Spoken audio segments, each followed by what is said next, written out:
Hindi ako nanonood ng PBB, pero dumadaan siya sa For You page ko. And sabi nila na ang bango-bango daw ni Fiang nasa PBB. So, hinanap ko yung pabango niya dito sa Superfar.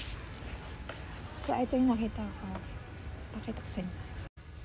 So, ito siya, Versace, Dylan Purple. Ito talaga siya.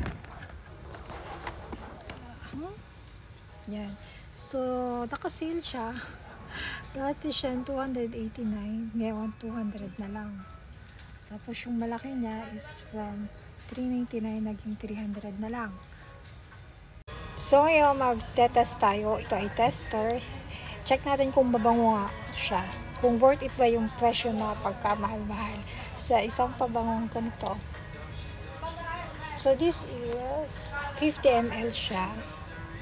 50 ml na naka-sale siya ng 200 shekels, dating 289. So, spray natin na talaga mabango.